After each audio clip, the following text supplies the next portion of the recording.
Scary numbers? Ha! I'm not afraid of any numbers. Well, except for 7, because 789. Hey everyone, it's Brent the Middleman, your middle-aged middle manager in Middle America, here today with an extra Severance video all about the supplemental materials that were released online. They start off with something called the Lexington Letter and end with a copy of the Lumen Macro Data Refinement Handbook. I'm going to read through the letter, then discuss what clues it gives us as to what Lumen is doing on the severed floor.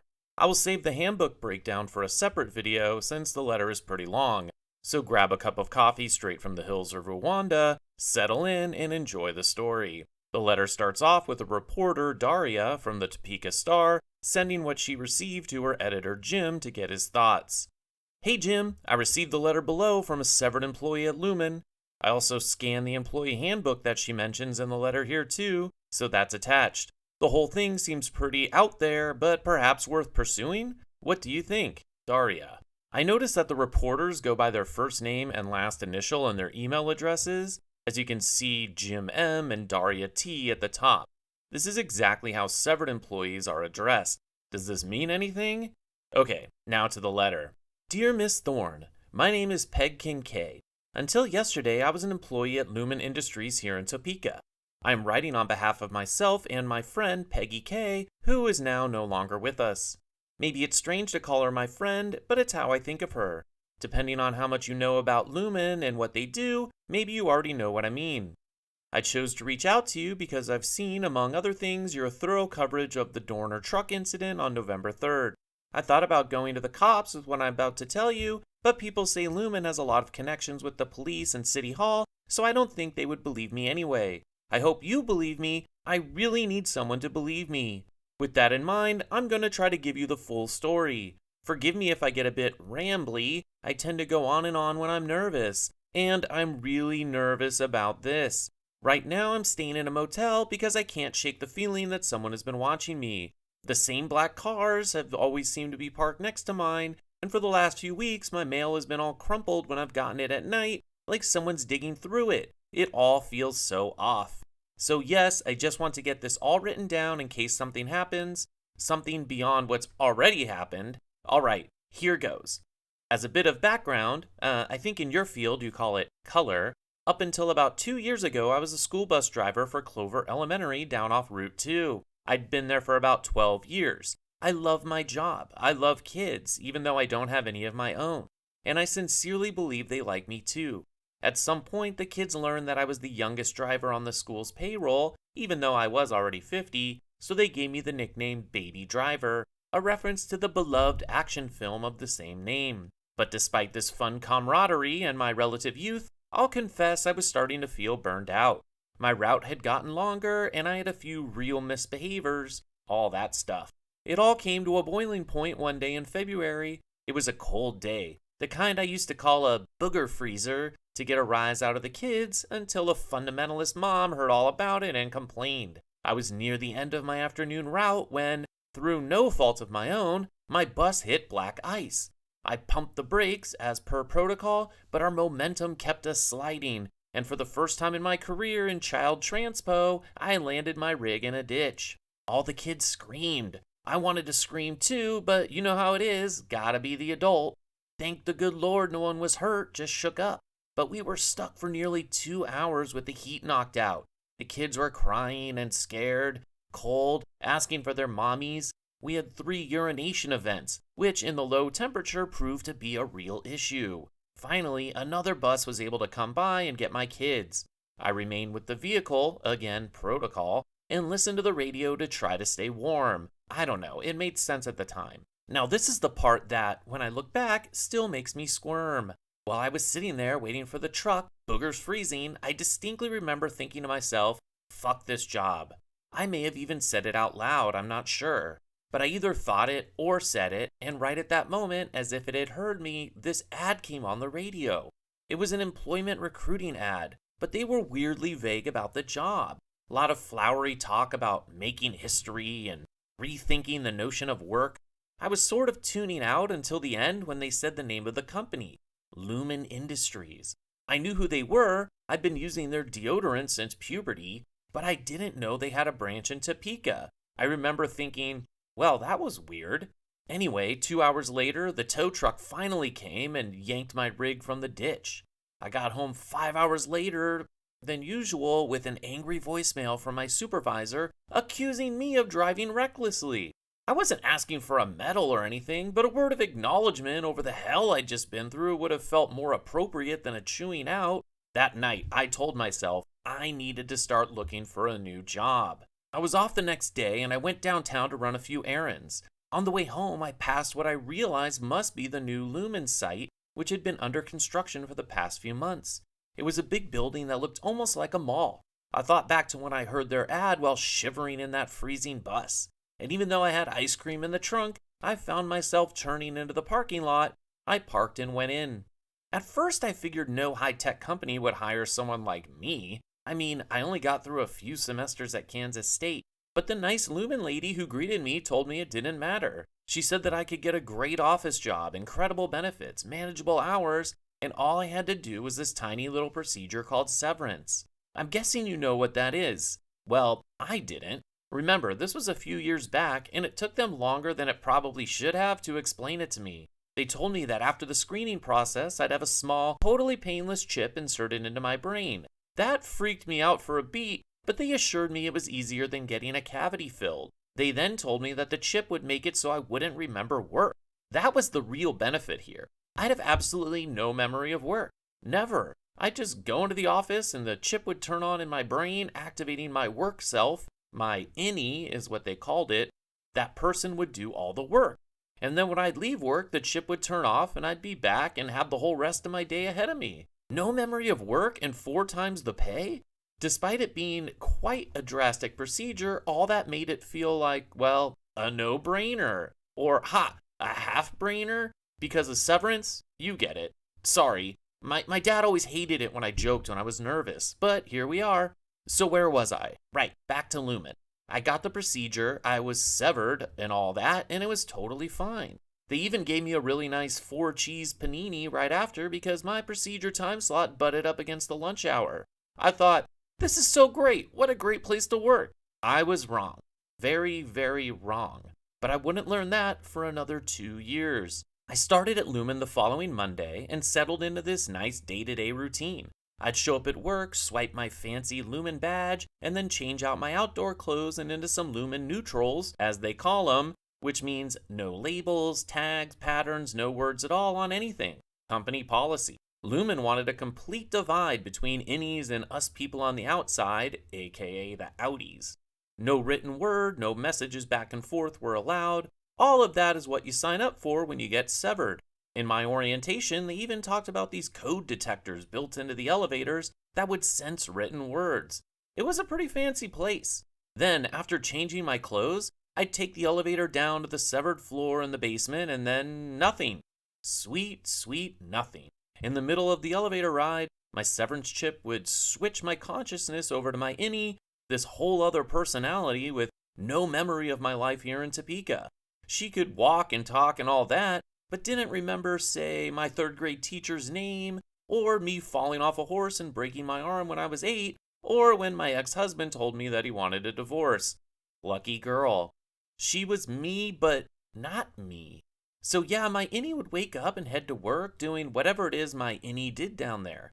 Some desk job with data, I'd been told. And meanwhile, my other half of the brain, that is me, would basically get to just take a nap for the day. At the end of the workday, I'd come to in that same elevator, maybe a little tired after what I assume was a hard day's work, but otherwise none the wiser for earning that paycheck. And that's how it went, day in and day out for 2 years, until one particular Tuesday when I messed it all up. Or actually, we messed it all up. That Tuesday I got off work, in other words, I came to in the elevator, and went to my locker. Nothing odd there. But then as I was pulling on my jacket, I felt something in my pants pocket. A surprise, since we're not supposed to bring anything in or out. I pulled out a half sheet of typing paper neatly folded into pocket size. Seeing that the upstairs security guard was busy watching soccer on his phone, I opened it up. Now, at this point, I need to back up again and give you more color, but I promise it's for a very important reason. My sister Meryl is only about 11 months older than me. We actually were born in the same year, funnily enough. We've since grown apart as time's gone by, but as kids we were really close. In fact, we were so close that we invented a secret language called Puglish. We'd written long letters to each other about what boys we liked or teachers we hated in Puglish, so no one else could understand.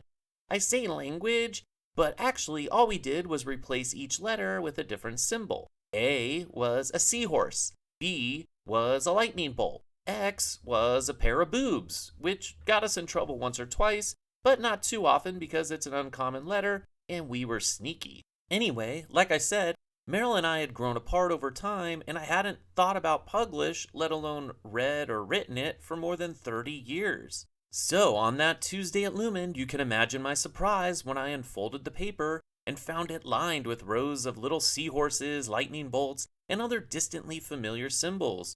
There was even boobs in the second paragraph. I stood there baffled at how a full note in perfect Puglish had ended up in my pocket while I was down on the severed floor. I took the note home and looked it over. It was strange how quickly my memory of our code came back to me. I was able to read the message almost as if it had been in English. Understanding its contents proved a little harder. Dear Peggy K, I don't know what this language is or why it's in my head. It's been coming to me slowly over the past few weeks. I find myself writing it at my desk. I thought if anyone would know what it was, maybe it would be you. I don't know if this will even pass the code detectors, but I felt I had to try. I know this is a breach in protocol. Please don't be angry with me. If you cannot tell, I am your innie.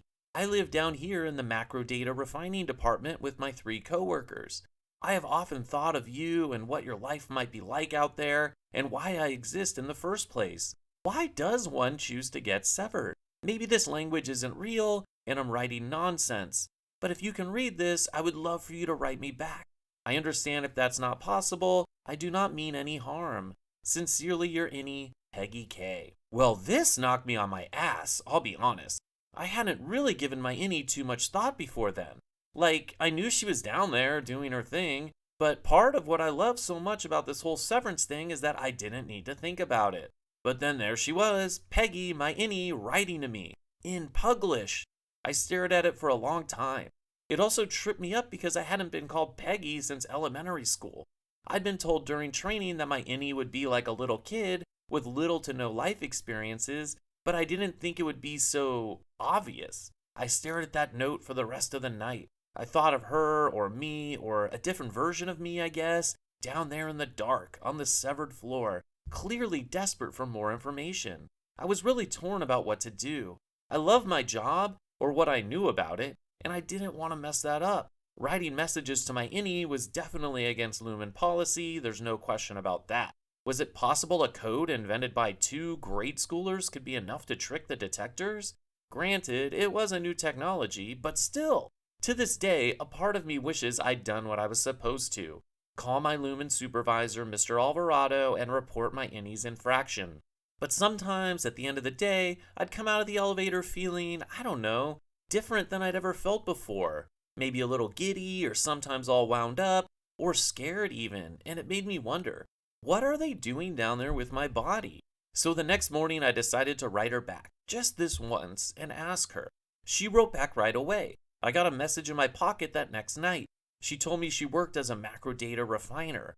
When I asked her what that means, she told me it involved working at a computer, putting these special numbers into special bins, which made no sense to me. That's a job? And I'm making 4 times as much as when I was driving a bus? Once the floodgates were opened, I couldn't help myself. I wrote back to her more and more, asking follow-up questions. She responded with such a weird description that I had to write it down here. Best I've come up with is that the numbers make you feel things. It's not an individual number, but a whole cluster of them. And after a while, they'll sort of rob a certain emotion at you. Sometimes it's joy or sadness or worry. Sometimes it's obvious. Other times it's more subtle. Each type of number has its own designation. Like the angry ones are called MA. Once you've identified the numbers, you surround them with the arrow on your computer and into a bin they go. I want to take a moment, Miss Thorne, and say that this sounded as nuts to me as it does to you. These numbers made her feel things? Peggy tried to help me out and describe it more, but the more detailed she'd go into, the more confused I got. I asked her if the numbers ever ended, She told me yes when you finish a file. I guess there's a whole wall of them on her computer screen. But eventually the wall runs out and all the numbers have been sorted, and that's that. File completed. Peggy told me they get prizes when they finish the files. Some weird stuff, like a melon bar and something called a music dance experience and a waffle party. It all sounded pretty infantilizing to me, but I hope they at least get different types of syrups to go along with those waffles.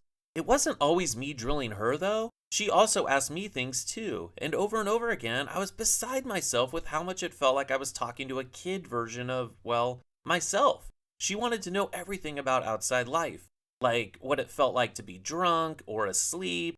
I had never thought of it before, but she'd never been asleep, because I do all of that on the outside. Or to fall in love. That one was a toughie to answer, just ask my ex-husband. Or to have someone you love die. It was strange to see how the procedure filtered her knowledge. She knew what beer was, but couldn't name a specific brand. She knew she lived in America, but she couldn't draw a map of it to save her life. She knew that movies exist, but not who David Niven was, despite him being by far my longest standing crush. It was like she'd only seen the vaguest shape of the world through a foggy window. She asked me what snow felt like. I sat on that one for a while and finally came up with holding a cold cotton shirt that melts in your hands. And if I knew how to ride a bike. I do, not very well, but I don't tip over either. And if I ever regretted getting severed. To be honest, I hadn't, until I thought more about her sitting down there in the dark. So anyway, yes, Peggy and I wrote these letters back and forth for, I don't know, maybe 3 or 4 weeks. Not every day, but enough that it started to feel like, and this sounds crazy, but like I'd found a new friend. She made me see my life in a different way. I used to think my life was boring and pretty mundane, but Peggy found all the little details I'd mentioned fascinating, even glamorous. Once I painted my nails hot pink, which is really not my style, just to see what she'd think. That night she wrote me back saying tears had sprung to her eyes. Our nails were so beautiful. Sorry, I could go on forever. Like I told you, I ramble when I get nervous and I'm jumping out of my chair over here. No joke, housekeeping just knocked on my motel room door and I shrieked. So anyway, me and Peggy kept thinking we'd get caught, but nothing seemed to come of it.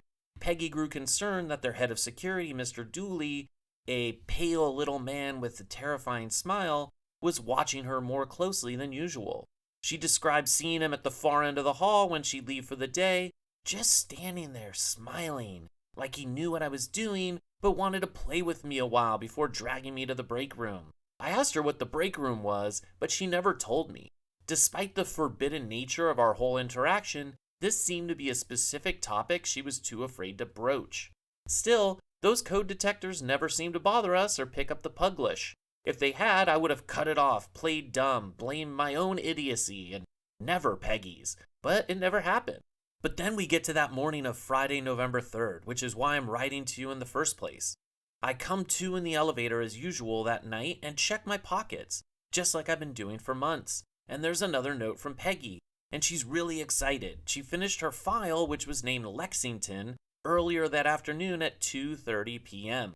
She says she's been so excited to tell me about it that she could barely wait to go home, even if it meant cutting her melon bar party short.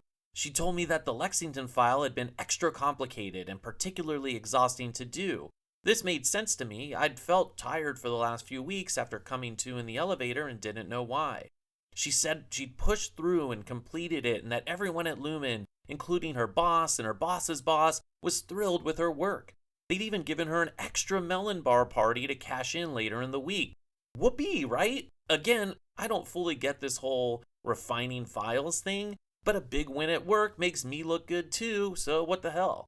And our whole body just felt jazzed when I came into the elevator, which wasn't a bad feeling either. I drove home and went for a jog for the first time in weeks. I just felt like I could tackle the world.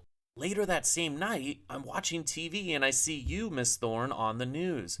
Your face was as serious as I'd ever seen it, your voice steadfast and resolute as you reported about the truck that had been blown up in New York at 2:32 p.m. that day. The Dorner Therapeutics truck. Dorner, of course, is a major competitor of my now former employer, Lumen. God, watching that footage made my heart stop. Seeing bystanders running for cover, the destroyed street, all of it seemed like hell. That's when a sudden, intrusive thought dumped a hard knot right into the pit of my stomach. I looked back at my earlier note from Peggy and read again when she completed the Lexington file. The time had been 2:30 p.m., 2 minutes before the bomb went off. I was stunned. I tried to tell myself I was being paranoid, but I couldn't stop the thoughts from coming. 2 people were burned alive in a truck. 4 others were dead too. No explanation. No terrorist group claiming credit.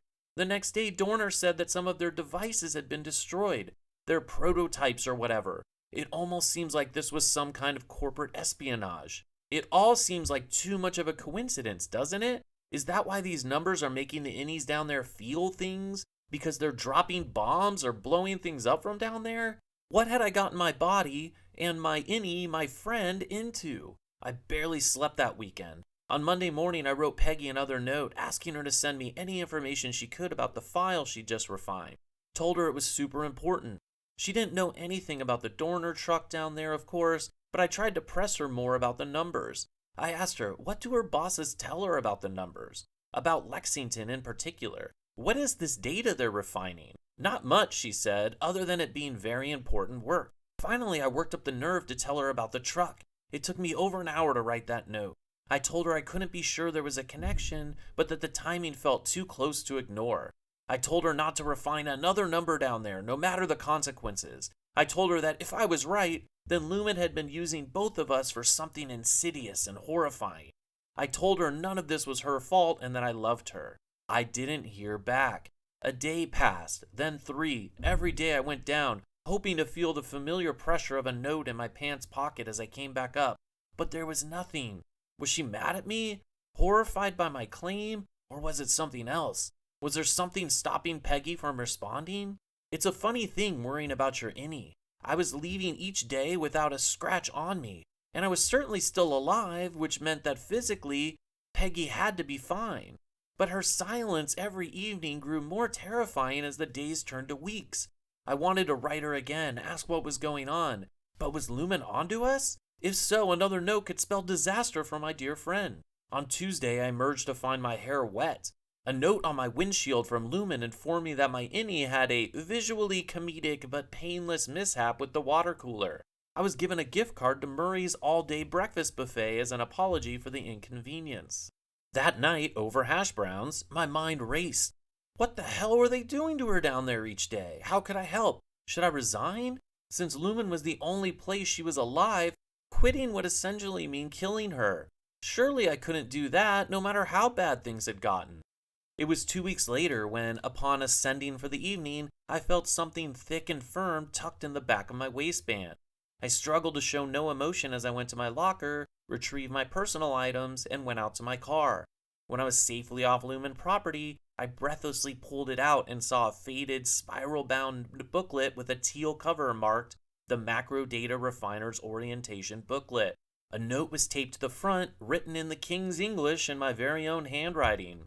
Duly found your last note, been in break room, don't know how long, think you're right about Lexington, Lumen updating code detectors but they're down today, hope this booklet gives clarity, be careful, I love you too.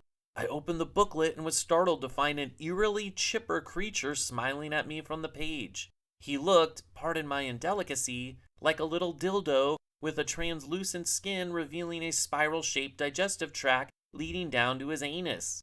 After reading his intro, I learned that this was Sevi, a personified Severance chip, and the internal mascot Lumen uses to train its innies.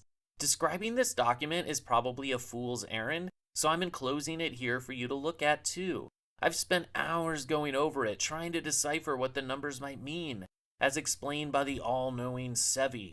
But maybe you can figure out more, cause to me this whole thing feels like it was written for a child. That's all you'll tell me about what all this stuff means? The only thing the handbook says about it is, we know you may be curious about what the numbers mean, however knowing the true meaning behind the numbers could inhibit your natural intuition. Well, my natural freaking intuition is telling me something horrible is happening here. After that, I didn't hear from Peggy for a week. I didn't write anything either, worried that Lumen's updated code detectors would be able to read Puglish and I'd land her back in the break room. which I could tell by now wasn't a fun place with beanbag chairs and a pinball machine. This brings us to last Friday morning. I sat in my car in the Lumen lot, trying to mentally prepare for my strange daily descent and wondering what horrors the day held for my dear friend Peggy. For some reason, I thought of that moment on the bus, skidding across the ice with the kids screaming behind me, knowing I was responsible for whatever was going to happen to those children in the coming seconds. As their screams rang in my head, I did something that contradicted my better judgment. I grabbed a fast food receipt out of my cup and hurriedly wrote a note in Puglish. It was a very quick note. All it said was, "Are you okay?" I went into work and descended in the elevator as usual, trying not to look nervous as I went down. When I came back up, my heart was racing.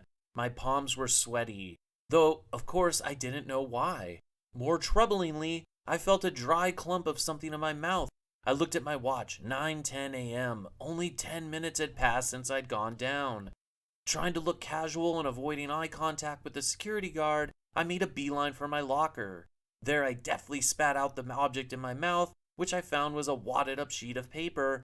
Unable to wait, I opened it and read, "Peg, leave now. Get somewhere safe. They will try to follow. Nothing they say is real. Distribute the training booklet. Answers are there if you look. Thank you for my life. You were the best part of it. I will be with you always. Peggy K." And that was it.